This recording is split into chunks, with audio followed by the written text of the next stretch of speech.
Bonjour, bienvenue sur Sudokanar.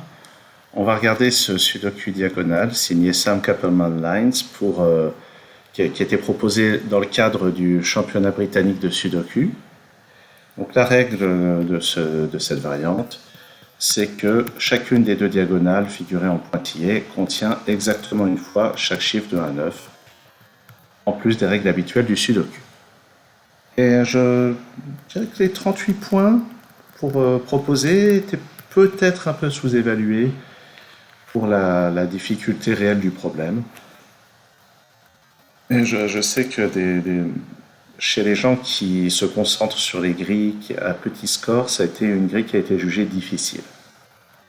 Alors la technique qu'on peut voir sur ce problème particulier, c'est de vraiment travailler avec les diagonales, parce que ce qui nous est donné au départ, c'est des chiffres et les endroits où ils ne sont pas sur les diagonales précédentes. Et il faut voir par exemple quels chiffres apparaissent à deux endroits autour de cette diagonale. Par exemple, on peut voir que le 1 apparaît deux fois, ce qui nous dit que sur cette diagonale, sur la diagonale descendante, le 1 n'est pas là-dedans ni là-dedans, donc il est dans cette partie-là. Et en exploitant le 1 déjà donné, on peut voir qu'il y a forcément un 1 sur une de ces deux cases. Alors, le 2 n'est qu'une fois, le 3 aussi. Le 4 apparaît deux fois. Donc, par le même argument, le 4 va être quelque part sur cette partie de la diagonale. Le 5 aussi apparaît deux fois. Il va donc être lui aussi sur cette partie de la diagonale. Le 6 apparaît également deux fois. Lui, il va être sur cette partie de la diagonale. Et en exploitant le 6 qui est là, il est par ici. Le 7 n'apparaît pas. Le 8 apparaît deux fois.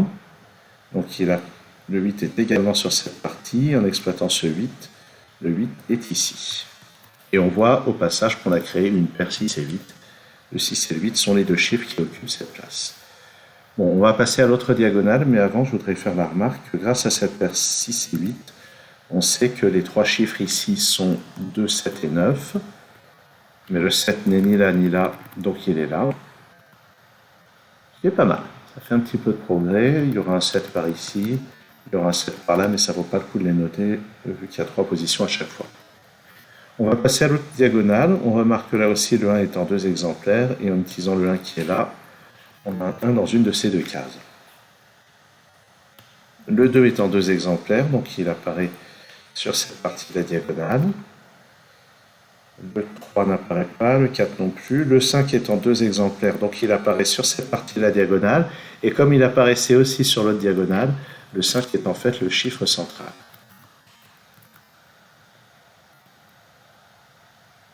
Ensuite, le 6 apparaît également deux fois.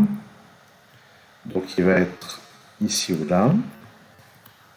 Le 7 apparaît deux fois. Donc le 7 va être ici ou là. Ce qui va nous donner autre chose un peu plus tard. On va y venir. Le 8 apparaît deux fois. Donc le 8 va être dans une de ces deux cases. Et le 9 n'apparaît pas du tout. Alors maintenant que le 7 est là, ça nous dit aussi, donc avec le 7 et le 4, il y a des nouveaux jeux. Le 7 étant par ici, le 7 est donc sur aucune de ces cases de la diagonale. Puis on peut remarquer avec ce 7 et avec ce 7 qui n'est pas là non plus, donc le 7 est ici. Ça permet de placer le 1 là, d'éliminer ce 1 et de placer le 1, d'éliminer ce 8 et de placer ce 8, puis ce 6 et ce 8. Ce 6 à son tour n'est plus là, donc il est là. Donc grosse avancée d'un seul coup. Un 6 par ici et un 6 par là. On verra plus tard. Là-dedans, j'ai besoin de 2, 3 et 9. Ça, c'est pas un 2. Et c'est intéressant parce que le 2 n'est pas sur la diagonale ici, il n'est pas sur la diagonale là, donc il est là sur la diagonale. Ensuite, là-dedans, j'ai besoin de 3, 4 et 9. Le 9 n'étant pas là-dedans, il est là-haut. Voilà. Et là, j'ai 3 et 4. Ah ben, le 4 n'est pas ici, donc ça, c'est un 3. Ça, c'est pas un 3. Et ça, pour le moment, je ne vais pas en savoir plus. Ok. Où est-ce qu'on va regarder? Eh bien, Les options ici sont 3, 4 et 9. Et ici, c'est 3, 7 et 9. Et là, donc sachant que c'est pas le 7, on est parmi 2, 3 et 9. Et ça n'est ni 3 ni 9, ils sont déjà dans la colonne. Donc ça, c'est un 2. Donc ça résout ça, ça et ça. Au passage, ça c'est pas des 9. Donc là, je vais une paire 3 et 4, ce qui exclut 3 de ces positions-là. Et le 3 de cette diagonale doit donc être ici. Bon, je vais éliminer les petites notes pour plus de lisibilité. Ici, il me faut un 4 et un 9. Donc c'est 4 ici et 9 là. Et on voit que les 4 blocs des coins sont déjà complets. Il reste un petit peu de choses à déterminer ici. Et puis évidemment, il va falloir trouver les chiffres qui manquent sur les blocs extérieurs. Alors, est-ce que je bourrine? Ben ouais, je crois que je vais bourriner. Là-dedans, c'est 5, 8 et 9. Non, je vais essayer d'être un peu plus subtil pour une fois. 1, 2 et 5. Est-ce qu'il y a un endroit où ça simplifie bien? Bon, déjà, le 5 est par ici. Le 1 est par là. Je vais y aller plutôt comme ça. Le 2 est par ici. Et là-haut. Tiens, ça n'est ni un ni 2, donc c'est un 6. Et là, les 2 sont par là. Là-dedans, c'est parmi 7, 8, 9. Donc, je vais avoir un 8 par ici. Ça, c'est 7 ou 9. Ça, je recommence à bourriner, désolé. Le 5 n'est pas là, il est par là. Ça, c'est 3 ou 4. Ah, on verra plus tard. Ici, donc avec 8, 5 et 6. Le 8 est par ici. Le 6, on a déjà dit. Et le 5 est par là. Ah ben voilà, on a une paire 5 et 8 ici. Et ça, c'est un 7. Et le fait d'avoir un 7 ici, ça ne me donne rien du tout. Donc ici, c'est 3, 4 et 9. Je n'ai pas envie de les noter. Ça, c'est pas un 6, donc c'est un 2. Ok. Donc 5, 6 c'est 8. Le 5 va être par là. Le 6 par ici. Et le 8 par là. Donc ça va être pas beaucoup. Mais ici, quelles sont les options qui restent? C'est un 2 et un... C'est un 2 en fait.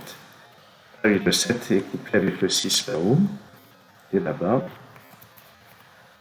Et ce 2 me donne ce 1. Donc le 2 là-dedans va être ici. Avec le 6 là. Ça me donne ce 7 et ce 6. Ce 9 et ce 7. 7 ici. Ok. Alors maintenant, ça peut pas être 3 ni 4, donc c'est 9. Et autour, il me faut un 1 et un 5. Le 5 me donne ce 8 et ce 5. Ça évacue ce 8, ça place celui-là. Ça, c'est 4 et 3. D'accord. Ça aussi. Ça aussi. Ça, c'est un 9. Tout ça, c'est 3 et 4. Ok. Bon, bah oui, maintenant, il y a cette partie-là. Voilà. Tiens, le 7 qui est ici, ça me donne ce 9. Donc ça va être 7 et 8. Je trouve que 38, c'est vraiment pas assez pour ce problème-là. Ça peut pas être 5, donc c'est 8 ou 9. Et en fait, si on regarde bien, le 9 ne peut être que là. Donc autour, c'est 5 et 8. Donc 5 ici, 8 là. Ça résout 7 et 8. Le 7 ne peut être que là. Ça, c'est 2 et 3. Oh. Et en bas, un 6 et 4. Est-ce que je rate? Ah, je rate là-haut. Le 5, il n'est pas là, il est là. Donc ça, c'est 3 ou 4. D'accord. Donc 3 ou 4. Ça aussi, c'est 3 ou 4. Ah ben en fait, le oui. Donc ça, le 6 et le 1 sont répartis comme ça. Ça, c'est 3 ou 4. Ici, les noms, ils sont partout. Donc ce 1 me donne 2 et 1. Oups, qu'est-ce que j'ai fait? 1 ici. Le 2 n'est pas là. Oh, il y a un orage dehors. Ça, c'est un 3. Et ça y est, ça va régler tous les 3 et 4 qui restaient.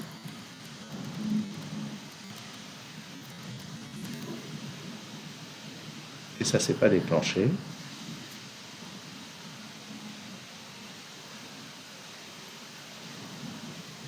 Ah oui, là j'ai des 3 et des 4 qui sont tout mélangés. 3, 4. Ça devrait être un 3.